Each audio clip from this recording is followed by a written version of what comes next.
Hello and welcome to the 7th episode of the Noiseblast Hour, brought to you by Noise Engineering. I'm your host, Sean Jimerson, aka Pyrophonic. The Noiseblast Hour is a variety series featuring performances and interviews of people of interest curated by the Noise Engineering team. Today's guests are Arjun Vagale and Daniel Rhodey. Arjun Vagale is widely celebrated as the pioneer of techno in India. He is an artist, a DJ, producer, live performer, runs a record label, and also hosts a radio show. Daniel Rhodey creates electronic dance music under the avatar RETCON, has recorded several EPs via the slashsound label. He does polyphonic techno work, and that's been exhibited in experimental venues across the East Coast. He's also a music educator. Excited to have both these people performing with us and doing interviews today. Both awesome, fun people. If you're watching the live stream and want to join in on the chat, feel free to comment. Of course, like and subscribe so you don't miss any of these episodes. And if you did not get a chance to see episode 6, the frequency shift takeover of Noiseblast Hour, I highly recommend you go check that out as well. Without further ado, let's get on with it.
Okay, hello. We're here with Arjun Vagale.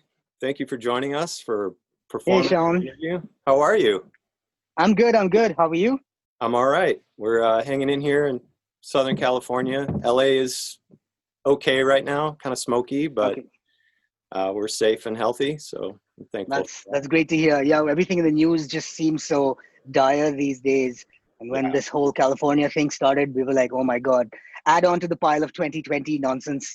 It's just crazy. yeah, indeed, indeed. Well, thank you for doing a performance and interview for us. Walk us through your performance. What was your kind of rig setup that you were using here? Um, that's my rig right there All right. at the back. Yeah.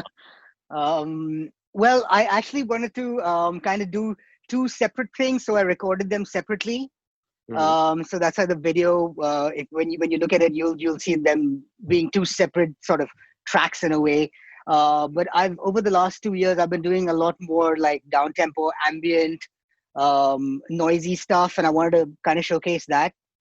So to break it down, in a sense, one is a bit more noise, um, ambient, melodic thing. The other one's a bit more of my techno side. Uh-huh. So yeah, so people get a little sense of both. Cool. And what first got you into modular? When were you first exposed to that?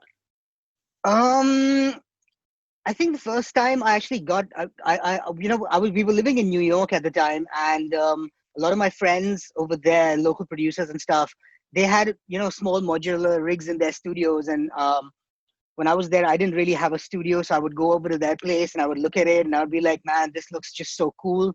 And I'm a geek at heart, I've always had like a lot of synths and stuff like that. But when I saw the modular, I was like, okay, I have to sort of uh, dive a little bit into it and see what it is like.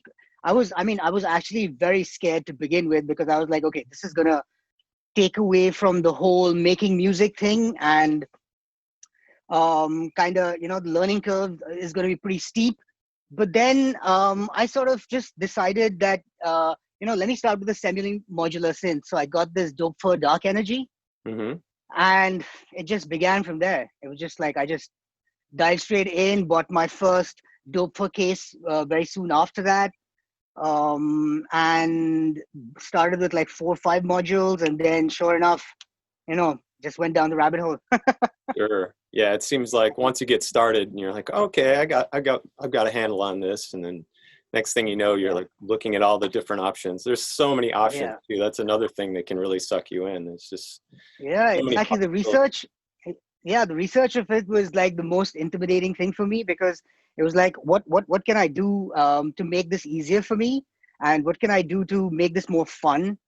But I think a big advantage for me was we don't have modular stores in India. Sure. So if I ever have to buy a module, I have plenty of time to research it and really think about it. And then when I travel abroad, I can buy it. So in that way, it has worked out, and that's my little rig there. And as you can see, it's not very big, but it's yeah, I love it, and it does everything I need. I don't want to add to it, but I'm gonna add to it for sure. Right. I know how that goes. A lot of our viewers, I'm sure, relate to that as well. So Yeah. you're in India currently. Is that where you grew up as well?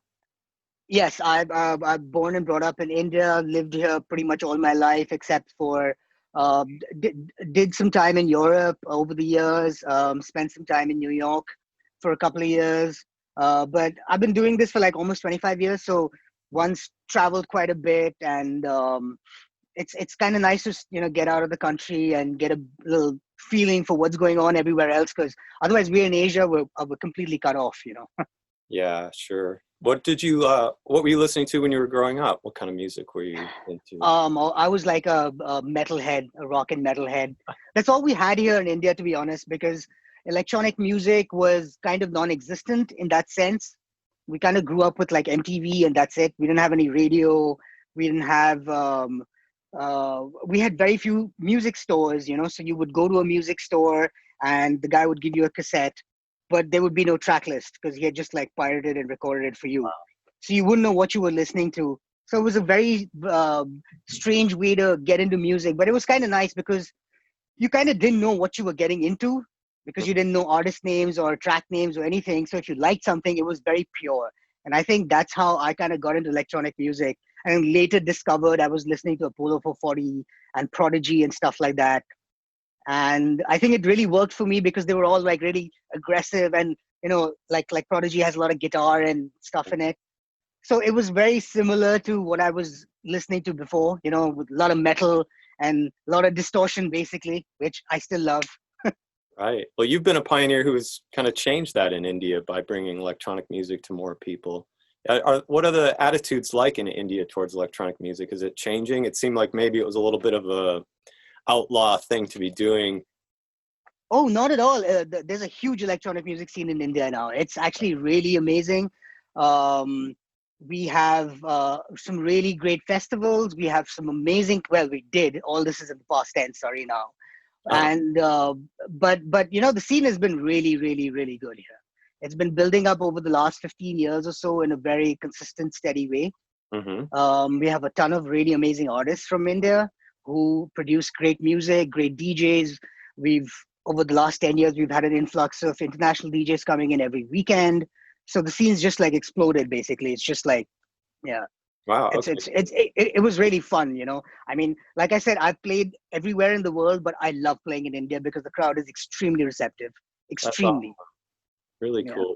Was the attitude different when you started off towards electronic music when you were first starting to do it? Oh yeah. Oh yeah. I mean, That's, I mean, yeah, it was an uphill battle in yeah, many yeah. ways because people didn't know what they were getting into, and they didn't know how to react to it. Mm-hmm. So a lot of times when I started playing techno, they were like, "Oh, this is very dark, and it's like very druggy music," and they didn't quite understand it. But 10 years down the line, now everybody's playing techno in India. That's awesome. Good to hear. Yeah, I Yeah, wasn't sure what the current attitude was. It sounds like it's really expanded quite a bit. yeah, it has really. Um, so it's so funny to think of you listening to these tapes and not knowing what it is or who it was. I mean, have you ever gone, or have you ever in your life come across something and go, oh my gosh, that was my jam back in the day, and now I know who it is? Yeah, it's really funny because there was this artist from the UK called Lee Softly. He used to go by the name of Blue Amazon, and he had this track called No Other Love. I Uh-huh. got that track on a cassette, and I mean, I copied that tape like into 5 different tapes because I just wore that tape out, and Mm-hmm. I loved that track. And it so happened, like, I don't know, 15 years later, I got to play with him, and we were chatting, and he told me and he gave me his record of No Other Love.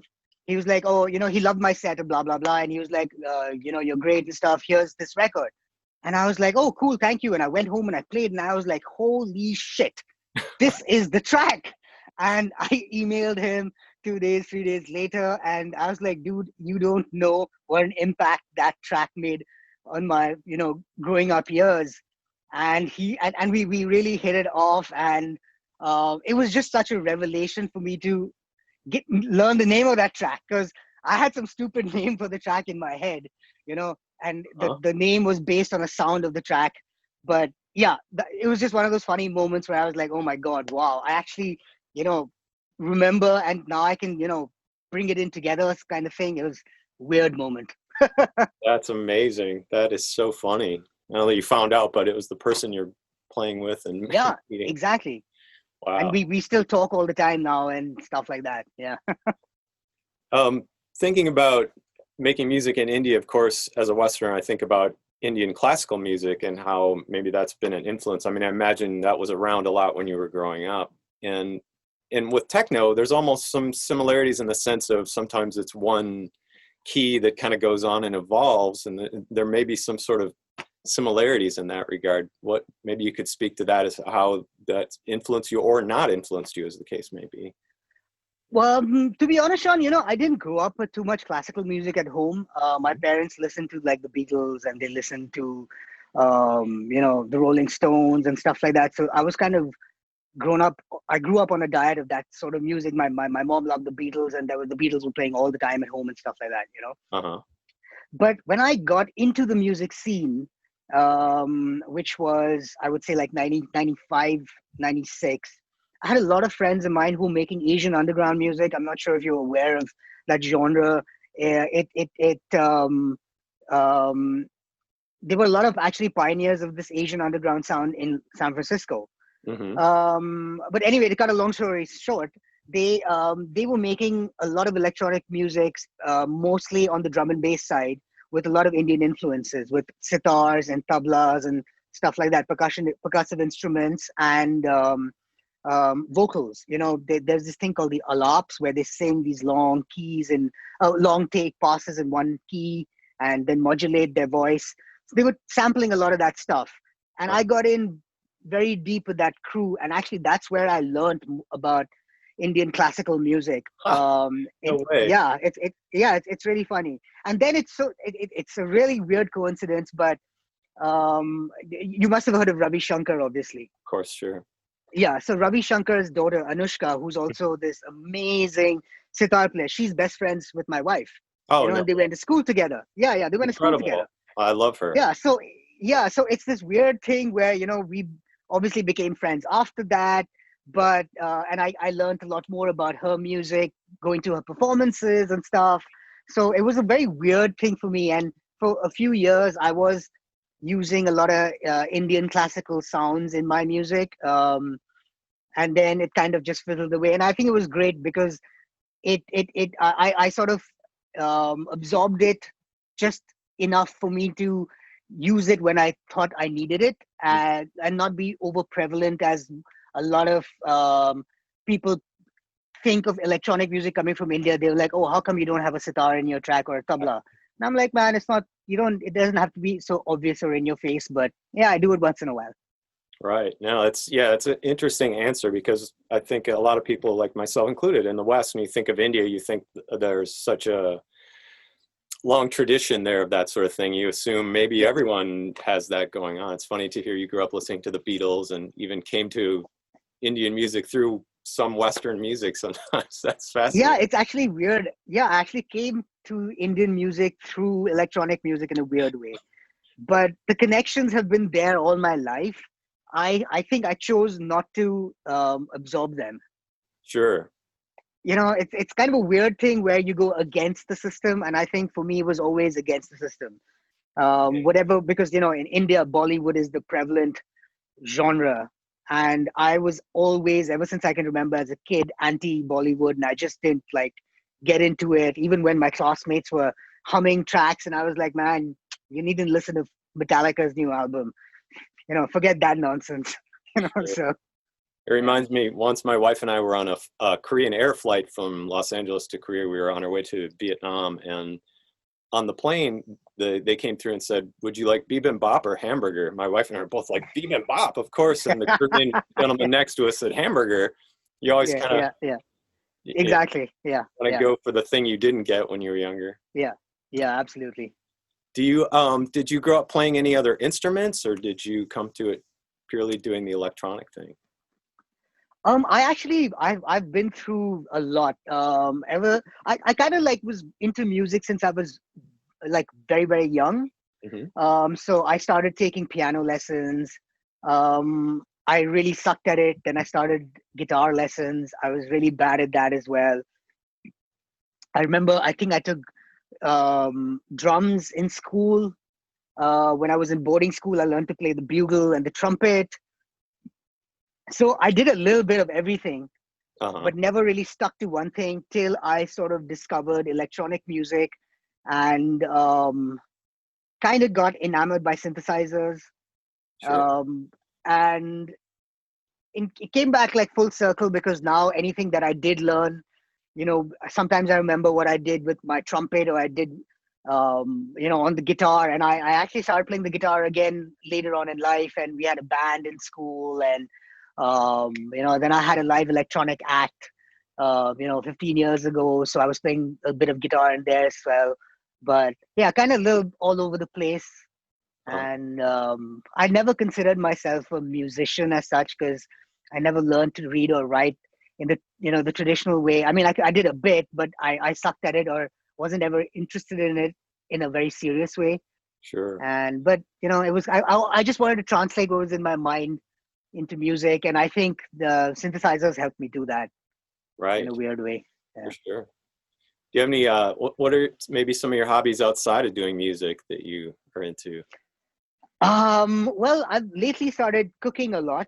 Uh-huh. I've been really enjoying it actually. Just slightly, well, since lockdown, it's become a weekly routine. I do it at least twice a week. Uh-huh. But before that, my wife's an amazing cook, and I would always get into the kitchen and help her. And I find that a very, very amazing creative outlet now. It's kind of like it's creative because you're taking little ingredients and making something new out of it. And I just find it really relaxing and just like fun. So that's been happening. I've started cycling because Goa is really beautiful. Well, we're in the middle of monsoon. You can't really see anything, but I have a really nice green patch there during the day. Uh-huh. Yeah, it's green and it's wet, and I've been biking a lot. But yeah, kind of, music otherwise is just my life. Sure. That's, yeah. Where should people look if they want to find your music online and get more into what you're up to? Sure.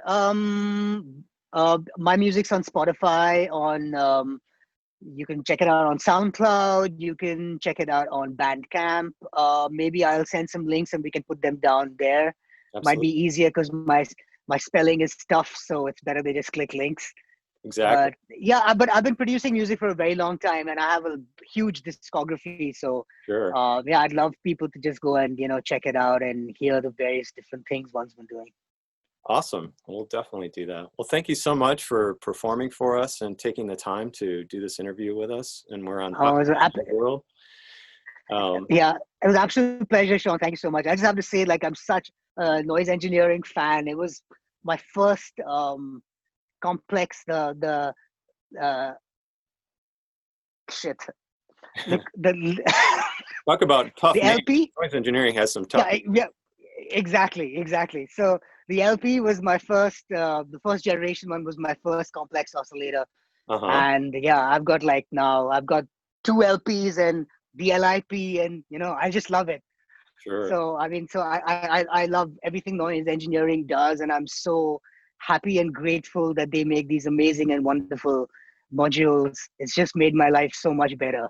That's awesome. Well, I'm sure they thank you. I thank you. I'm a big fan too. I'm kind of a noise engineering elf. I just sort of hang out on the sidelines and help out with stuff like NAMM and interviews and things like that. But I'm a big Right. fan too. I'm super stoked they're doing what they do.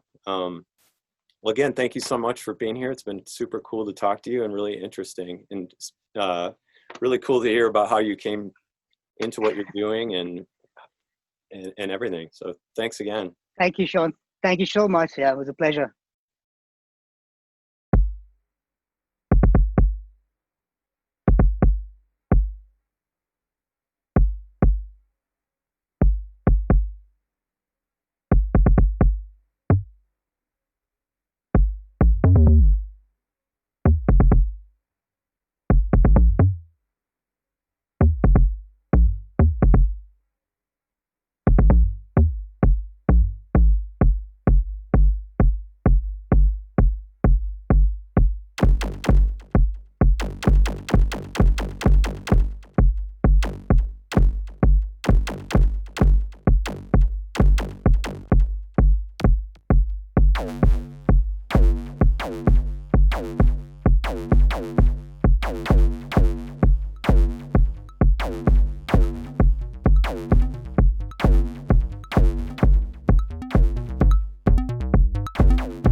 All right, we're here with Daniel Rhodey, who records as the artist RETCON. Thank you for being here, and thank you for performing with us in the Noiseblast. How are you? Doing all right. Super excited to be here, and in the last year, I kind of really took the modular dive, and the first module that I walked home with was a BIA, and that was kind of like, so it's like it's an awesome opportunity to kind of go full circle here. Yeah, indeed. I mean, that's a great module to start with. I'm a little biased, but the BIA kind of does it all. I love some of my favorite recordings personally are just a BIA with a bunch of gates running into all the parameters, just going wild. Just with the one single module. That's a good one to start with. So you've been doing this, you said, for about a year now in the modular universe?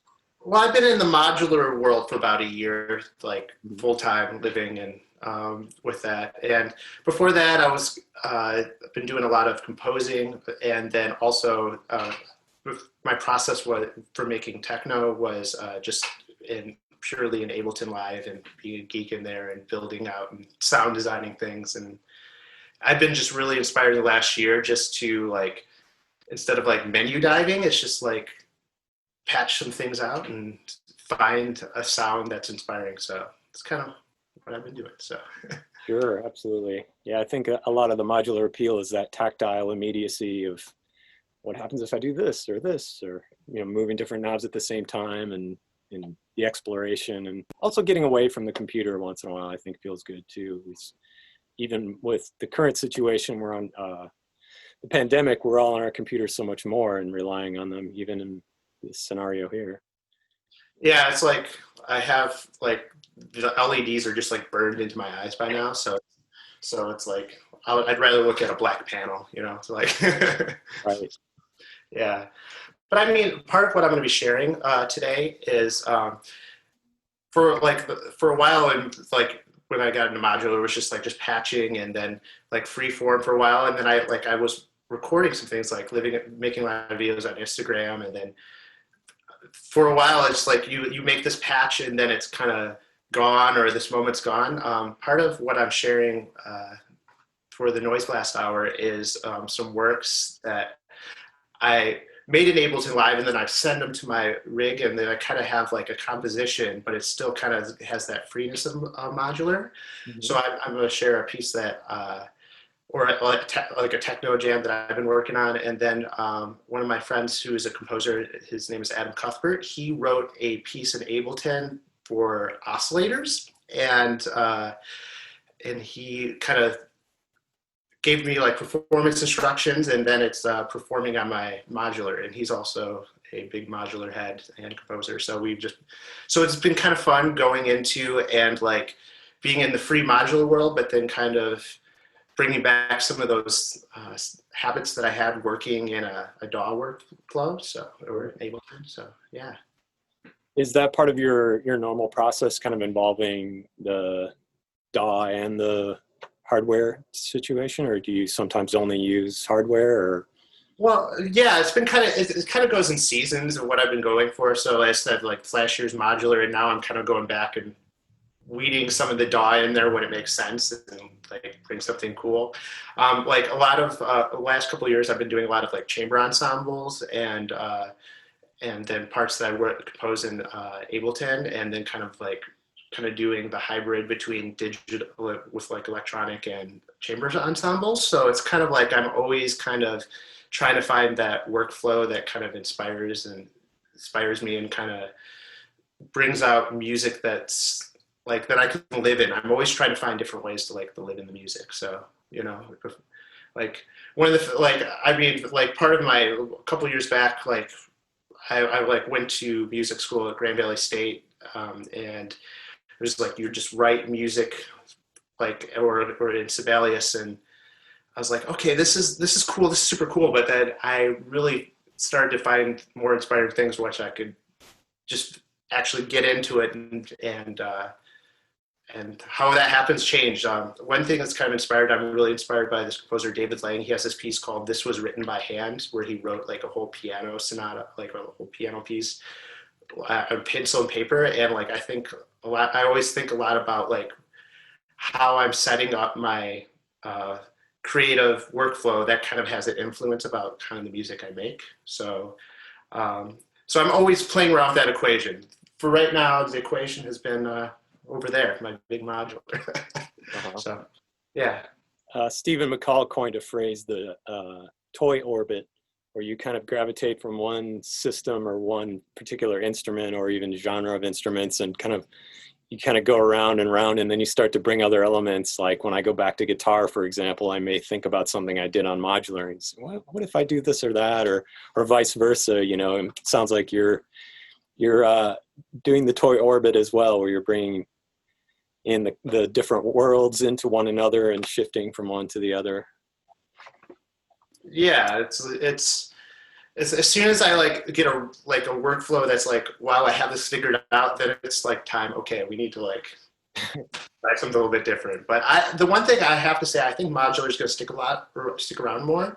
For a while, as a composer, you write music and you send it off to an ensemble to write and perform, and this kind of allows me to kind of go in between being a performer, like being the performer and the composer at the same time, because you're like you're playing with all the elements. And like when you're working with like classical musicians, like they have like all this facility, and you're like, as a composer, you're like, I don't know if like I mean, I went to music school, but I wasn't like in Juilliard and like have all these amazing technical facilities. But on like a modular, it's like you build that world, and it's like super fun to be able to be like a composer performer, same thing. It's super, I love that. Sure. You're currently in Michigan. Did you grow up there?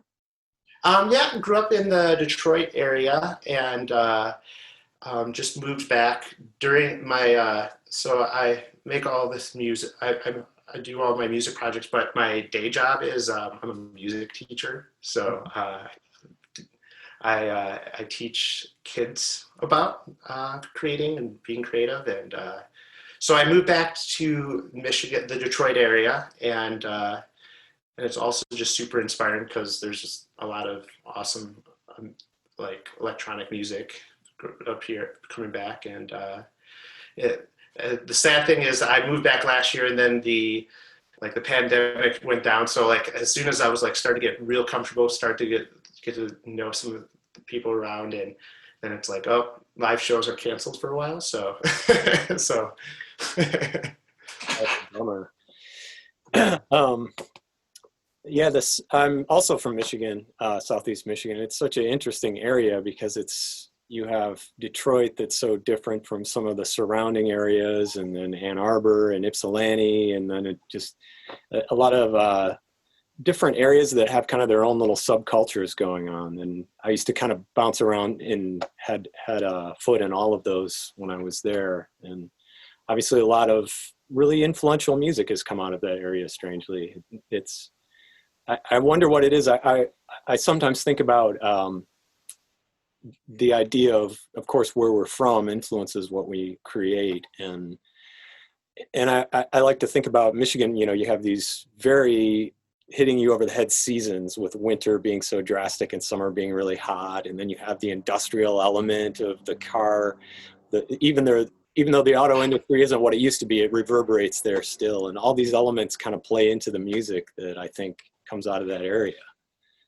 How do you feel that's played into your universe of music? It's just totally like, there's this kind of this scrappy Detroit thing. Like, sure. It's like, it has this like kind of mystique. It's sometimes mystique for things. Other times people like kind of like Detroit. And, but I like it. It's just, it's just awesome to have like, be able to like, it's not like those things. There's something of just being around here that's kind of creative and different. And it's kind of, the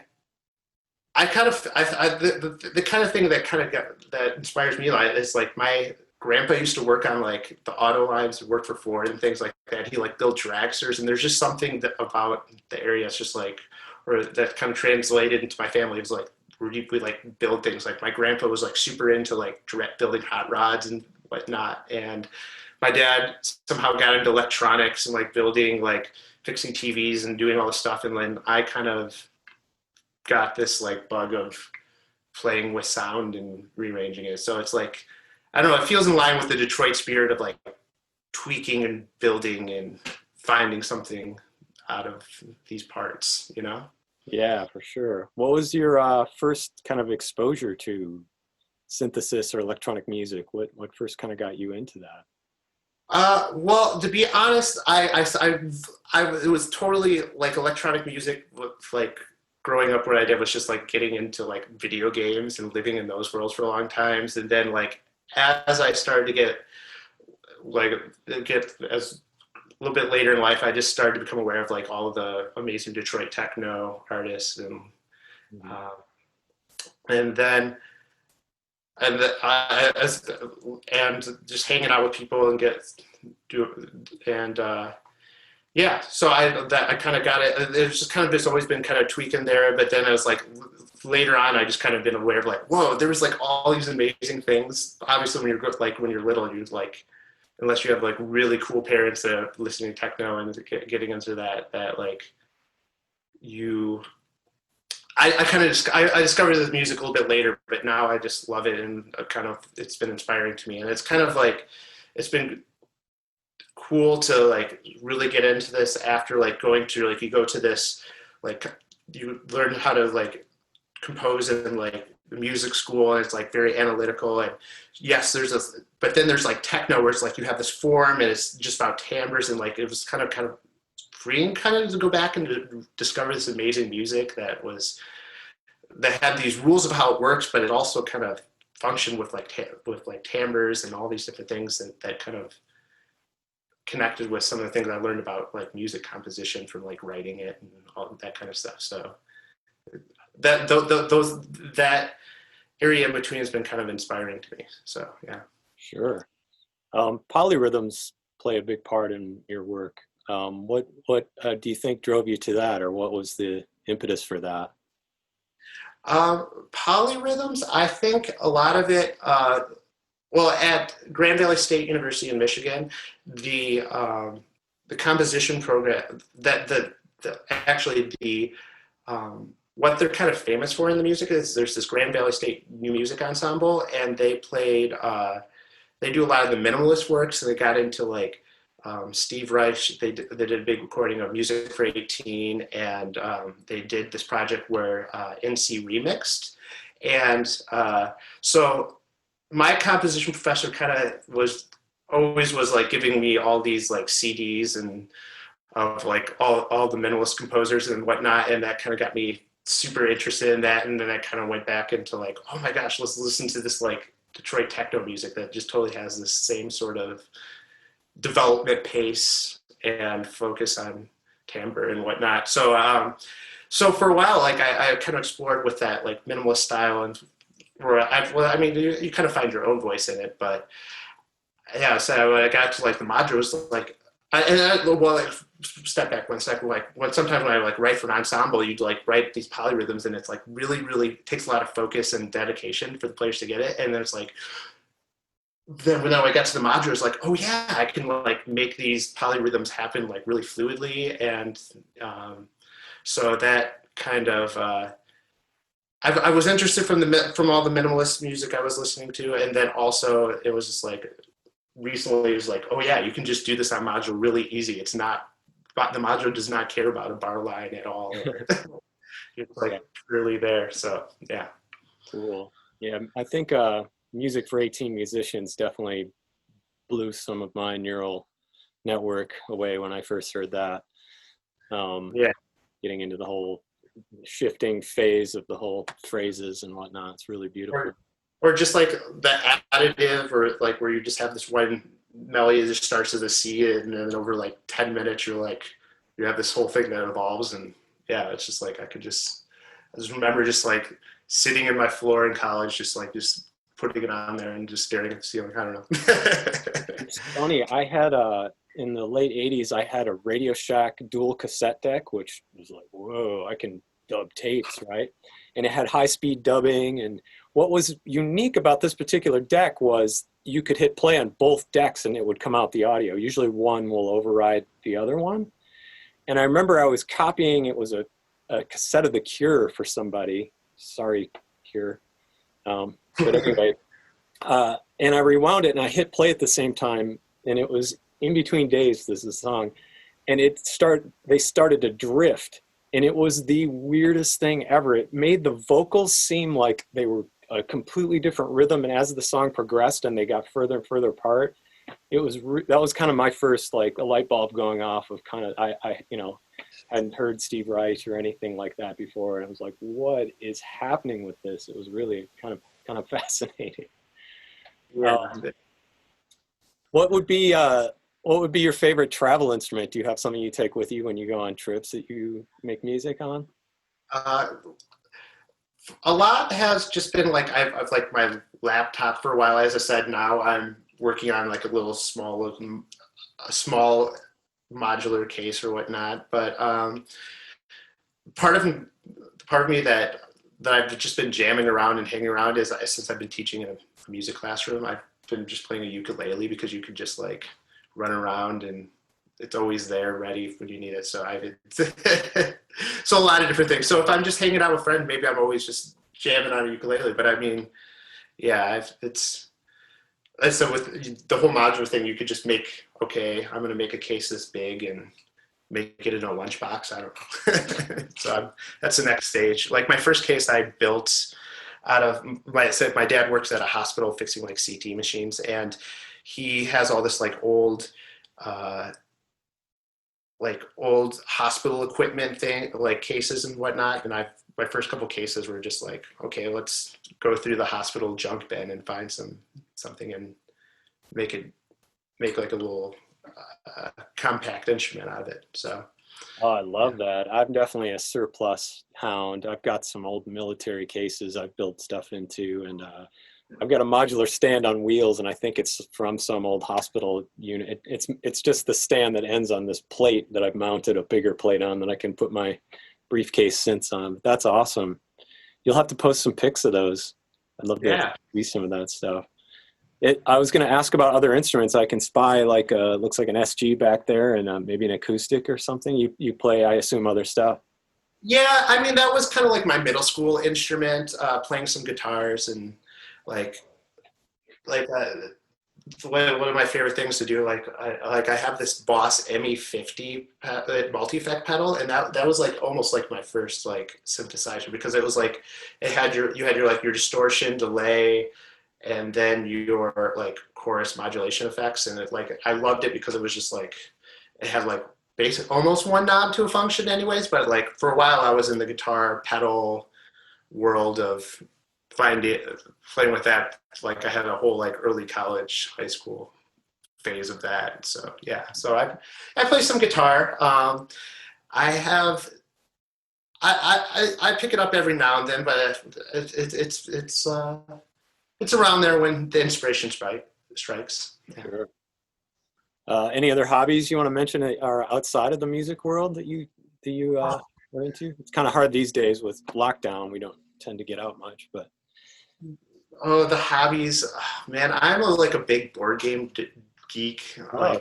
Yeah. So, and the weirdest thing about the lockdown is like I've been playing games with like my friends in like New York and Pennsylvania and all this stuff. It's like all these people that I would see. Sometimes it's been like, oh yeah, we've just been getting together and playing like the digital board games thing. So yeah, I'm a little bit of a dork on that. I like this one game called Twilight Imperium, and it like takes your whole afternoon, and we have like space war, I don't know. What's it called? Twilight Imperium. It is, yeah, it's like the box is like huge, and you can play it online. It's a little bit easier to play online. So like they have this thing called Tabletop Simulator, and it's a complete simulation of your game table, and but you can play with people all over the place. So I've been doing a lot of that. So super dorky. Yeah, but I don't know. But yeah, I mean, I can't blast the studio speakers at all times of night, right? So very true, very true. Where can people find you online if they're looking for your music and your work? Yeah, I've been, I work with my friend Adam Cuthbert. We put together this label called slashsound, and slashsound.net's the website. We do a lot of stuff through Bandcamp and do a lot of releases there. Release our stuff, but then we also find other projects. Sometimes it's we do things more techno related to things that are like classical chamber ensemble stuff there. So it's kind of like a mix in between there. So slashsound.net. I have some of my composer stuff there, and then my techno project, RETCON, is on there. I have a couple of EPs and on there, and I've been really getting into Instagram a lot. So RETCON is my Instagram, and put some links there. But I found that's been like the platform where like you kind of get some connection with like people that like people just browse that, and you get like some of the platforms you get on there and you just like get the same sort of people. And I've been kind of really finding inspiring going on Instagram, and it's just like such a vibrant community right now where just people are going, and you're connecting with people that are like way outside your circle, and that's been really fun.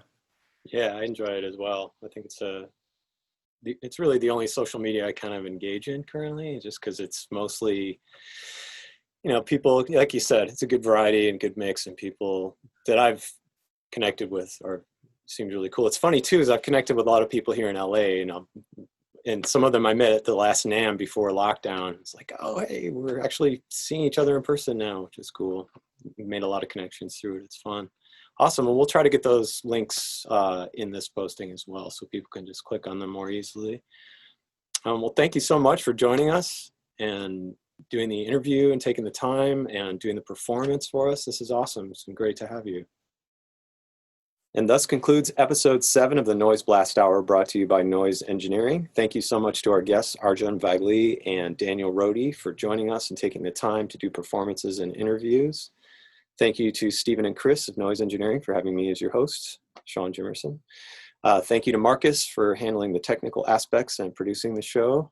Hit the like and subscribe so you don't miss any of these. And thank you so much for joining us for the live stream or watching the archive videos, the case may be. Take care. Be safe.